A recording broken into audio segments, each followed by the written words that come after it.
Yahoo, the tech giant that came very close to conquering the internet, and yet nevertheless lost it entirely. The fall of Yahoo has many causes, but it's mostly about missed opportunities. And in this video, we're going to look at what is arguably the biggest missed opportunity in the history of mankind: how Yahoo failed to purchase Google not once, but twice. Towards the mid-1990s, the internet was still an untapped world full of possibilities. It was becoming clear that there was money to be made, but the specifics of how to do that were still very much up for debate. Yahoo, at the time, was one of the biggest players in the internet gold rush. It wasn't the first, but it had a very solid concept behind it. Back when the internet was tiny, the founders of Yahoo had the brilliant idea of organizing all the uncharted websites into a neat, human, curated directory, which would be very convenient to the average user. The Yahoo search engine actually emerged as a byproduct of the directory, and it was never really the focus. In fact, at one point early in its development, the Yahoo design team experimented putting the search box not at the top of the homepage, but at the bottom. During these early days, Yahoo saw phenomenal success. It was one of the first companies to embrace banner ads, which were effectively the first big revenue stream coming directly from the internet. The early banner ads were primitive, but very profitable. At first, companies would literally rent space on the Yahoo homepage like a billboard, $10,000 a month. And then, as the technology improved, Yahoo would start charging its advertisers based on impressions, or how many times their banner ads were seen by users. But banner ads had a very dangerous incentive. They encouraged Yahoo to keep its users on its own website for as long as possible. In a way, banner ads came into conflict with the very purpose of Yahoo. After all, it was created to help you find the best website for any given topic, which implicitly meant not keeping you on yahoo.com forever. But when the money started flooding in, banner ads became the new philosophy, and Yahoo began expanding its own functionality. It was no longer just a search engine, but a fully functional web portal. And to be fair, the same sort of decision-making came to dominate Yahoo's competitors as well. In fact, this period of the internet's history came to be known as the Portal Wars. Yahoo thought it could become the internet for its users. It thought it could contain everything they could possibly need on yahoo.com, and this philosophy further relegated the search engine aspect of Yahoo to the sidelines. Of course, even though the Yahoo management did not consider search as important, there were some people out there who did. Two PhD candidates at Stanford, for example, Larry Page and Sergey Brin, tried to create a better search engine than the one neglected by Yahoo, and they did succeed. In 1996, they developed an algorithm called PageRank that could determine the relative importance of a given web page based on how many other pages linked back to it and how important they were. It was an extremely effective algorithm. In fact, it was when Larry and Sergey tried selling PageRank to Yahoo in 1997 for just $1 million. They were met with very surprising criticism. The Yahoo executives argued that PageRank would actually hurt Yahoo because people would find whatever they were looking for too fast, and they'd see fewer banner ads in the process, reducing Yahoo's revenue. Without a buyout offer, Larry and Sergey were left with no choice. They had to drop out of Stanford to develop their own search engine, Google, over the next 2 years, while Google was refining its product and rapidly gaining a loyal user base due to its high quality. Yahoo and the other portals were basically stuck in time. They did make millions of dollars from banner ads, but most of what they earned was spent on generating content for their portals, a section with games for kids, a place to book tickets for traveling, a job board, and numerous shopping sites. Yahoo was indeed becoming the internet for some people, but it was also neglecting its directory, which was still being curated by actual people, even despite the exponentially increasing number of websites on the internet. Eventually, that method became unsustainable, and Yahoo actually started licensing the Google search engine from 1998 onwards for $7 million a year, even though they had passed on the offer to outright purchase it just 1 year earlier. But while Yahoo was rolling in the banner ad money and didn't care, Google had to innovate or die. Google's user-first approach outright rejected banner ads, but instead it naturally led them to paid search, charging advertisers for their ads to appear at the top of search results in non-intrusive text format, almost as if they were part of the results themselves. To be fair, it wasn't Google that came up with this concept. The first paid search program was started by a website called GoTo.com, but Google improved on what GoTo had created significantly. To start things off, Google allowed advertisers to buy ads directly from Google, whereas with Yahoo and all the other portals, you had to go through a sales agent first. Google automated this entire process, opening it up to small businesses, and in addition to big corporations, the program Google created came to be known as AdWords, and it was released in late 2000, just in time for the dot-com crash which killed many of the portals Yahoo was competing with. Yahoo itself survived, but it knew it needed to change, and to that end, management made a very radical decision. They brought in a CEO with no experience in any tech company. That man was Terry Semel, had been the CEO of Warner Brothers, which earned him a good reputation in Hollywood, but not in Silicon Valley. He joined Yahoo in 2001, and the idea was that he would give a fresh perspective on things, which to his credit, he actually did. He saw that banner ads were going the way of the dinosaur, and that paid search was the future, which led him to a very easy conclusion. Yahoo had to get into paid search. There were two ways of doing that, and Terry, being a practical man, easiest one first. He tried to buy Google. In 2002, he opened negotiations with Larry and Sergey, and after exchanging some numbers, Terry presented them with an offer, $3 billion for the entirety of Google. By this point, however, Larry and Sergey knew that they were in the driver's seat. After all, it was Yahoo coming to them, not the other way around, which is why they made a counteroffer, $5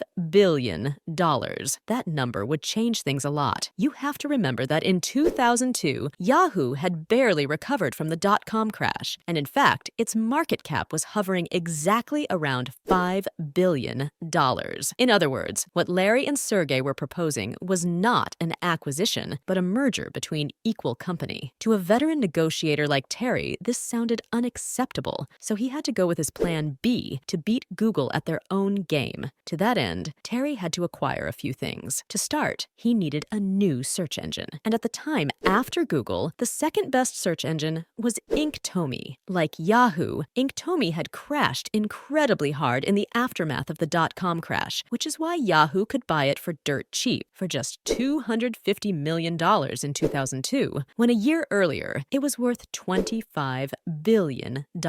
With the search engine in hand, Terry then needed an ad platform to monetize it with, so in 2003, he purchased the original paid search platform, GoTo.com, which by then had been renamed to Overture. Now, Terry had all the pieces of the puzzle, and he just needed to combine them, but that proved much more difficult than he expected. Much of the underlying technology was outdated. Overture's ads, for example, still had to be reviewed by a human, compared to the fast, automated system AdWords used from the very start. It took Yahoo 2 full years to integrate the vastly different technological foundations of Overture and Inktomi, but by that point, they were already too late. When Yahoo bought Overture in 2003, they were tied with Google for ad revenue, but just 3 years later, Google's revenue was twice as big, and this trend only continued. Of course, not buying Google was just one of numerous mistakes Yahoo made that eventually led to their demise, but it's easily the most expensive one. What Yahoo could have acquired for $5 billion in 2003 is now worth over $500 billion, so suffice to say, not buying Google stock was a bad decision.